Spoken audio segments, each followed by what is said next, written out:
Mesdames et messieurs, bonjour. Bienvenue au journal hebdomadaire de l'Agence vietnamienne d'information. Et voici les titres de cette édition.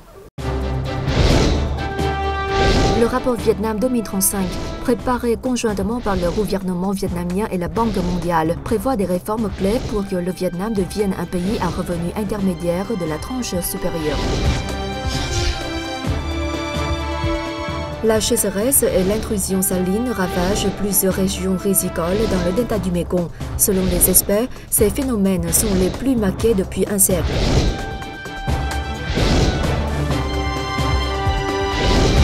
Selon la coutume, les Vietnamiens vont souvent aux pagodes au début du printemps pour jouir de l'atmosphère festive et prier pour une nouvelle année de chance, de bonheur et de santé pour toute leur famille. Reportage.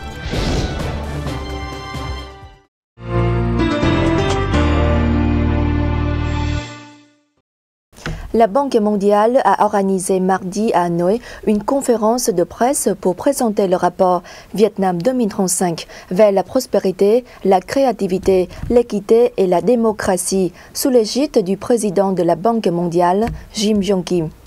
Auparavant, le vice-premier ministre Vũ Đức Đam et le président de la Banque mondiale Jim Yong Kim ont assisté à la cérémonie de publication du rapport Vietnam 2035 vers la prospérité, la créativité, l'équité et la démocratie, lors de laquelle ils ont avancé des mesures pour porter le Vietnam au statut de pays à revenu intermédiaire de la tranche supérieure ces 2 prochaines décennies.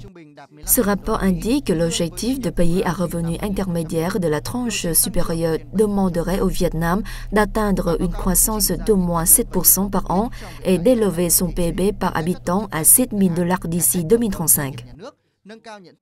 Ce rapport donne des recommandations au Vietnam pour que ce dernier connaisse des changements fondamentaux sur 3 piliers que sont prospérité économique liée au développement durable, équité sociale et responsabilité de l'État. En se basant sur ce rapport, nous espérons aider le Vietnam à élever la compétitivité de son économie et de ses entreprises. Par ailleurs, la Banque mondiale s'engage à accorder au Vietnam des assistances techniques et financières pour que celui-ci atteigne les objectifs socio-économiques figurant dans le rapport. Nous nous engageons à accorder au Vietnam les meilleures assistances dans la résilience au changement climatique, la recherche de ressources énergétiques renouvelables. Nous cherchons de nouvelles solutions d'assistance financière et faisons appel aux capitaux des organisations et investisseurs pour aider le Vietnam à atteindre ses objectifs ambitieux. Le rapport indique également les défis et demandes pressantes dans la réforme institutionnelle des organisations financières, des banques, de la communauté d'entreprises publiques, ainsi que dans l'amélioration des capacités de gouvernance des entreprises pour mieux servir les objectifs de développement durable d'ici à 2035. Le même jour, le président de la Banque mondiale, Jim Yong Kim, a été reçu par le secrétaire général du Parti communiste du Vietnam, Nguyễn Phú Trọng, le président du Vietnam, Trương Tấn Sang, le premier ministre Nguyễn Tấn Dũng, le vice-premier ministre Nguyễn Xuân Phúc et le gouverneur de la Banque d'État du Vietnam, Nguyễn Văn Bình. Pour la première fois, le ministère de l'Agriculture et du Développement rural constate que la sécheresse et l'intrusion saline constituent des catastrophes naturelles particulièrement graves et d'une intensité inégalée dans le delta du Mekong. Les mesures à prendre. Selon les agriculteurs de la province de Tiền Giang, il s'agit de l'intrusion d'eau salée la plus grave jamais observée. En plus de ce phénomène, la sécheresse est arrivée cette année de manière précoce et avec force. La terre se crevasse partout dans les champs des 3 districts littoraux de Tiền Giang, idem dans de nombreuses localités du delta du Mekong et plusieurs provinces méridionales du centre et du Tây Nguyên au plateau du centre. Les eaux salées ont pénétré profondément dans les fleuves Tiền et Hậu. Les canaux du delta du Mekong sont touchés et cela influence gravement non seulement la production agricole, mais aussi les besoins des habitants locaux en eau douce. Selon le ministère de l'Agriculture et du Développement rural, plus de 300 000 hectares de rizières de la récolte hiver-printemps seront touchés par la salinisation, dont 124 000 hectares gravement. Si des mesures ne sont pas prises à temps, les récoltes qui suivent pourraient subir les mêmes conséquences. Face à cette situation alarmante, le vice-premier ministre Nguyễn Xuân Phúc a présidé une conférence organisée par le ministère de l'Agriculture et du Développement rural, le comité populaire municipal de Cần Thơ et le comité de pilotage du Nambo-Occidental sur la prévention et la lutte contre la sécheresse et l'intrusion saline dans le delta du Mekong. Le vice-chef du gouvernement a demandé aux localités touchées de prendre des mesures pour soutenir les habitants et faire face efficacement à ces phénomènes. Les ministères des Finances et de l'Agriculture et du Développement rural soumettront au gouvernement les besoins en assistance financière des localités les plus touchées. De même, les ministères et branches doivent étudier des mesures à court et à long terme pour s'adapter au changement climatique. Avec la signature ou l'entrée en vigueur de plusieurs accords de libre-échange, dont l'accord de partenariat transpacifique, le TPP, nul doute que l'investissement direct étranger, IDE, devrait augmenter fortement cette année. Selon le département de l'investissement étranger du ministère du Plan et de l'Investissement, entre le 1er et le 30 janvier, le pays a recensé 127 nouveaux projets d'IDE, cumulant plus d'1 milliard de dollars de capitaux enregistrés, soit une croissance de 158% en un an. Par ailleurs, 56 autres projets opérationnels ont relevé leur investissement initial pour plus de 323 millions de dollars, soit une hausse de 19% en variation annuelle. L'IDE, toute catégorie reçue en janvier par le Vietnam, atteint 1,33 milliard de dollars, soit un bond de 101% sur un an. Autre bon signe, le décaissement de l'IDE qui a connu une progression de 23% par rapport à janvier 2015, avec 800 millions de dollars, ce qui laisse augurer d'un niveau de décaissement prometteur cette année.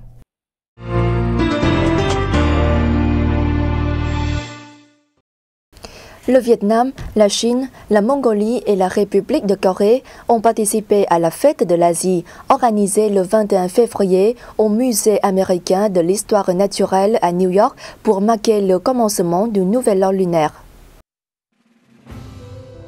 Placée sous le thème « Coup de cloche de l'année lunaire du singe », cette fête avait pour objet de promouvoir le rôle important des mammifères, dont les singes, dans la vie des pays asiatiques et de proposer des actions précises pour les protéger face aux menaces qui pèsent sur eux. Dans le cadre de la fête, plusieurs dialogues entre participants et experts de ces mammifères ont eu lieu. Il s'agissait de la 3e année consécutive que l'Institut de la culture et de l'éducation du Vietnam, dont le siège est à New York, participait à cet événement. Les estampes populaires du village de Dong Ho, dans la province de Bắc Ninh, et des lanternes de Hội An ont attiré un public nombreux, notamment des enfants.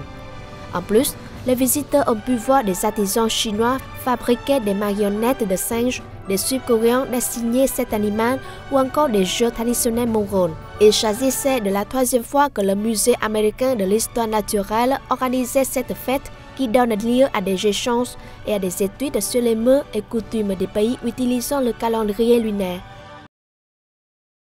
Après une première exploration des lieux, le tournage de plusieurs scènes de la superproduction hollywoodienne Kong Skull Island a débuté le 22 février au Vietnam.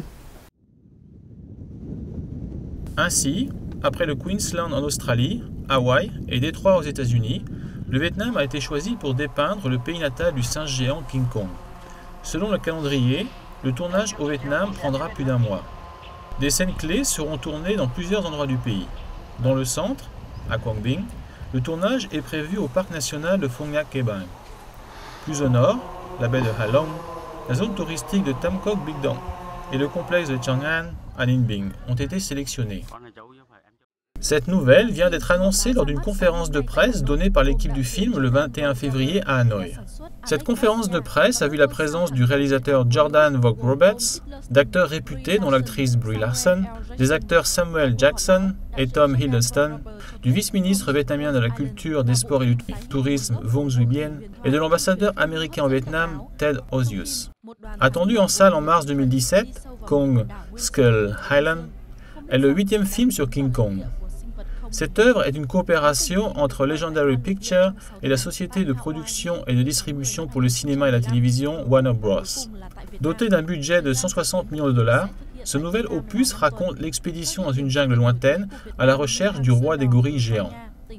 Kong Skull Island est le deuxième volet de la superproduction King Kong, lancée en 2005, qui a réalisé près de 550 millions de dollars de recettes. Le ministère de la Culture, des Sports et du Tourisme, en coopération avec la province de Kienzang, vient de lancer l'année nationale du tourisme 2016 Phú Quốc, Delta du Mekong. Avec pour thème Découvrir la terre du Sud, l'année nationale du tourisme 2016 comprend 65 programmes et événements, dont 13 organisés à Kienzang. Les autres dans 16 autres villes et provinces qui présenteront de belles images du Vietnam et de son peuple aux touristes. À cette occasion, la cérémonie de réception du certificat de reconnaissance du Parc national du Minh Thượng en qualité de site Ramsar et de célébration du 280e anniversaire de la création du cénacle littéraire Tao Đàn Chiêu Ca ont été organisés à Kienzang.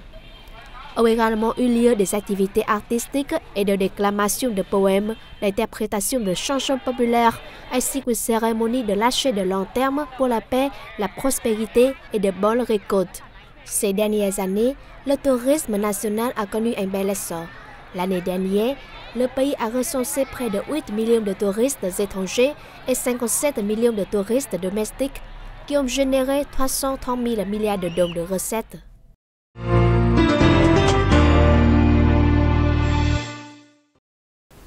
Au Vietnam, le printemps est traditionnellement la saison des festivités et des excursions. Jeunes ou plus âgés, tout le monde se sent poussé des ailes. Les visites de lieux sacrés font partie des premiers choix. Balade dans quelques anciennes pagodes de la capitale. Construite au VIe siècle sous le règne de Lý Nam Đế, 544-548, la pagode de Trấn Quốc, littéralement défense de la patrie, est la plus ancienne pagode de Hanoï et l'une des plus anciennes du pays. Ce charmant temple bouddhiste se dresse sur une île du lac de l'Ouest. Son jardin des stupas est un de ses traits caractéristiques. Cette pagode a été reconnue en tant que site historique et culturel national en 1989. Ce haut lieu spirituel de la capitale attire de nombreux visiteurs vietnamiens et étrangers. J'adore le paysage de la pagode de Trấn Quốc, car c'est un ancien lieu sacré qui repose l'âme. Ici, j'ai le cœur léger. Située au cœur du très animé ancien quartier, la pagode de Cầu Đông, dans la rue Hàng Đường, rue du Sucre, a été érigée au XVIIe siècle avec une architecture typique de l'époque. Malgré les vicissitudes historiques, cette pagode, qui fut autrefois une base révolutionnaire durant la résistance anti-française, est très bien conservée.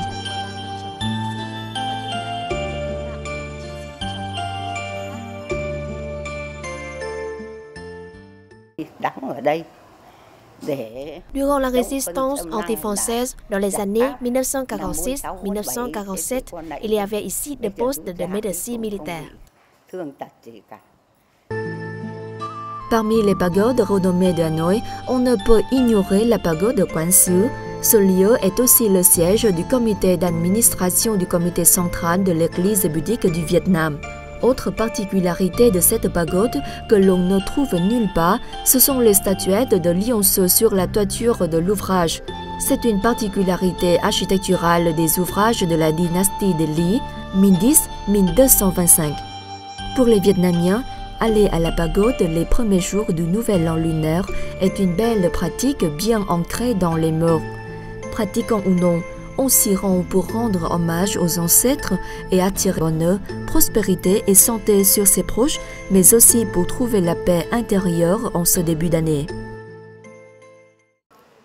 Aller à la pagode au début de l'année lunaire est une pratique spirituelle. C'est aussi une occasion d'aider mes enfants et petits-enfants à mieux comprendre notre culture, à s'orienter vers le bien.